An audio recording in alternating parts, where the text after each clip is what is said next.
So mind can be devil and the mind can be God.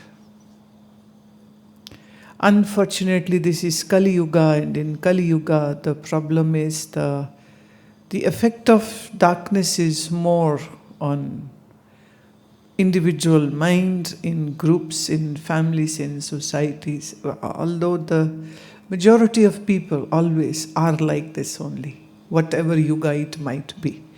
The only thing is the proportion of greed, lust, anger, ego is more in the Kali Yuga. And it's just a beginning, because this Kali Yuga will be for duration of 432,000 years in total, out of which only 5,000 years have passed. So this means a very huge figure is there. Long time, long durations are there. And unfortunately, this is what we all will witness if we are there in the physical gross bodies, that this graph is going to go down and down and down. One of my great Swamiji used to say this, that already there is no clean water available. My childhood, I remember we could drink right from the tap. And now you have to have an RO. A machine which will do a job, and that machine does such a crappy job because it leaches out all the minerals and then adds artificial minerals into that, and those chemicals are so hazardous for the body that it leaches out good bacteria, leaches out the calcium from your bones. It leaches out calcium from your bones. So in today's world, your tap water, even after filtering, is the most dangerous thing. And the access to water is just going away. For one state in North India, Punjab, there is only water left for next 15 years. And in Karnataka, down south, the city called Bangalore is like the Silicon Valley of India. It's already facing such a drastic paucity of potable water that people have to order their water tankers. And the tanker price fixed by government is, I think so, 600 rupees, but it's being sold from 1,500 to 2,000 rupees. So people are bathing after one day. And you can't wash your cars and you can't give water to your gardens. It's fine. It's a fine if you do that. So people have like $500,000 worth apartment, but there is no water. The people are moving out of their own places, which they made their fancy penthouses and their fancy condos and their fancy nice standalone cottages and houses in the golf courses, and no water. So Kali Yuga is the dark ages out of the 4 yugas. So this makes it more challenging, that what you are seeing now around you is nothing. It's not even a sample of how the things would be. Like the climate is moving in such a disastrous style that the places which used to have snow, this last year 2023, no snow. The places where it's unheard of, and rains were happening in UAE, unheard of. The ocean water is rising, and they say that maybe in 10 to 15 years, all the coastal cities, wherever, they will be submerged in the ocean because the ocean water is rising. So beginning from Mumbai to Chennai to all these places is a possibility because the water is rising in oceans. Glaciers are melting at so fast speed. One of my very good friends, Swami Sundaranand, was in Gangotri. And one of my another Swami friend had mentioned about him. So when I was in Gangotri, I think so 4 years ago, I went to see him, and he was like the avid photographer of Himalayas. And he had pictures like what Gangotri, the Gaumukh glacier was 30 years ago. And it was all blue ice. And as far as you can see, it's all ice. And in 30 years, it has melted in such a speed that now there is no more blue ice. It's just a very small sized glacier from where the Ganga is coming. That glacier is receding at such a great speed that it was like jaw-dropping to see those old photos. And heart will bleed when you see the present photos. And that's not the one place. I was in Alaska, I think so, in 2016. And again, I got to see the pictures of Alaska, how it was 10 years ago. And now what we saw with our eyes, it's like a big chunk of ice has melted. What you see is the rocks and the hard surface, and the lot of marine life has been destroyed. The Australian reef is suffering. The Mauritian reefs are suffering because somewhere here some oil ship, some leakage happens and then thousands of gallons just goes in the ocean.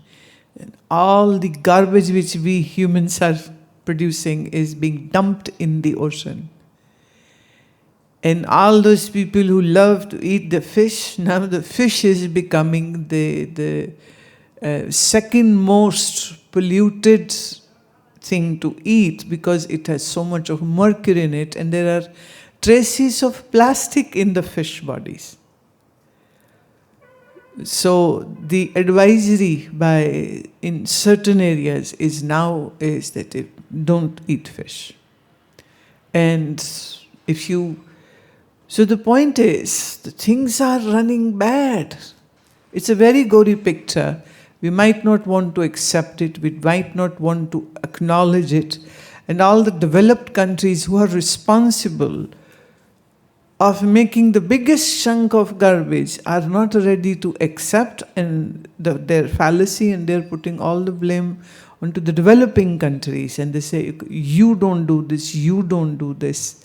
It's like bullying the developing countries. And what developed countries are doing is, if you go through those papers, then it's a very sad story. That's how the humans are killing the earth. All the big shots, the fashionistas, they carry a baby calf leather purse, and then crocodile leather purse. Then they have the cobra snake skin purse. And then they have these, the furry beings are killed for their furs, and so those furs are being used to make shoes and coats and whatnot.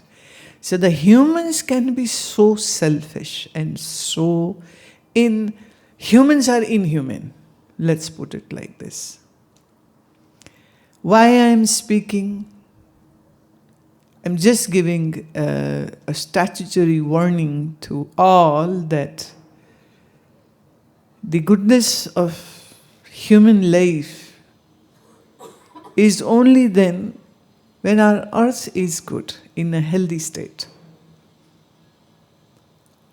So reducing the carbon footprint is very important. That's why I'm all for organic. And you have seen we grow our organic vegetables, we grow our millets, we grow our seeds for oil and make our own oil over here, the cold pressed ones.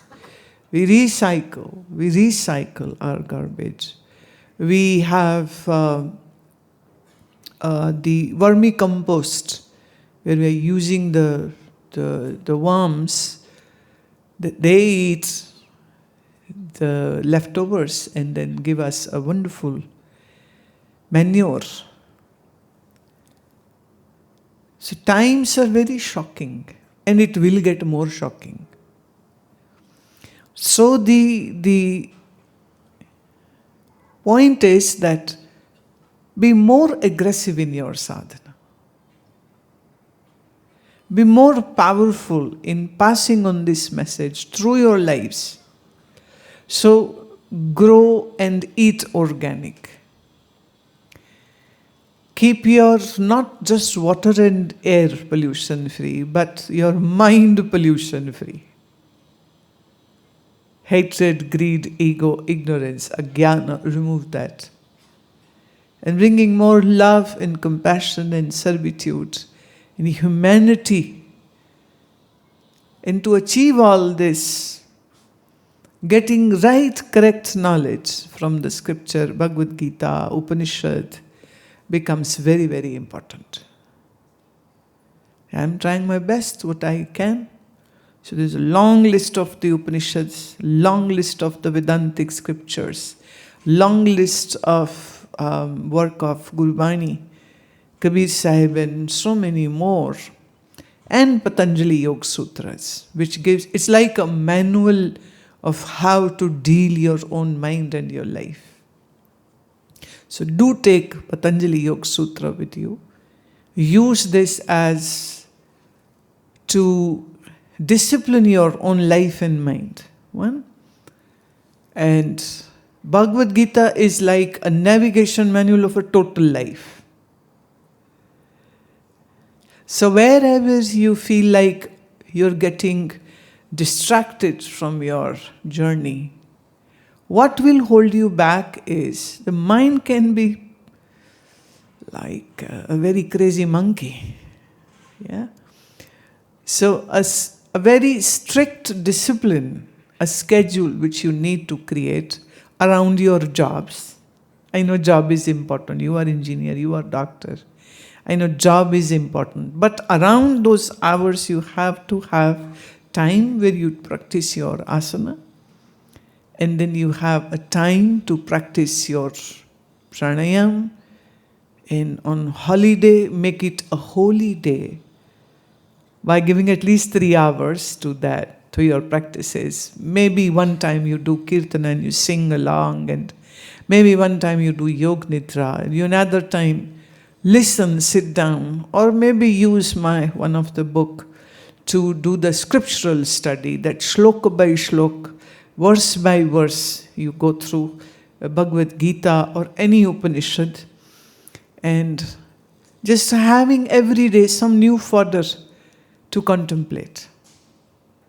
And when you go out to your workplace, train, metro, car, bus or taxi or whatsoever, just observe people, how people are getting misled by their own minds. By their own minds. And mind is like a stubborn, naughty, mischievous child who is insisting, I want this, I want this, I want this. If you don't give me, I'll be very upset and cranky and I'll cry and create a scene. Mind is like that. So we need to bring a discipline to the mind. And that won't happen if you don't create a discipline in your total schedule like the 24 hours, day and night. You have to be the teacher who gives encouragement to oneself that we are not going to waste our time. You are young, you are intelligent, you are vibrant, you have lived here in ashram for quite a good time, learned stuff. So now ball is in your court, my dear. Right? So do the best to you and love yourself. Because when you will do all this stuff, this will be, I am loving myself. I am doing asana because I love myself. I am doing pranayam because I love myself. I am sitting and doing my Vedantic study because I love myself. Because I love myself, hence I love everybody around me. I love everybody around me. Because it has to begin from here, not from there. When people hate their own existence and people are busy in creating false objectives for their life, oh, this much money and this house and this position I want, they are chasing a mirage. They won't have anything. They'll just sulk and with regrets and lot of guilt on their chest will die one day. So I really wish and hope that you don't do that to yourself. You don't do that to yourself. And this shouldn't be done by anybody to themselves or to somebody else. So make a point, write down, like a diary, have a diary. Write it down. This hours I meditated, this hours I did my asanas. Just put it down, scribble it down. This was my time when I did Yog Nidra. And if you don't do anything, then write on that page, I missed everything. My mind took over and made me stupid. And maybe put a sign, I am stupid. Because I won't be there in Rotterdam to say you are stupid.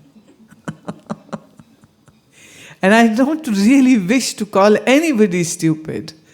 But I give you this liberty and freedom to call yourself stupid when you do something stupid.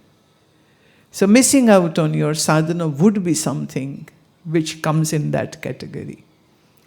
So be nice to yourself, be kind to yourself, love yourself, and live your life beautifully.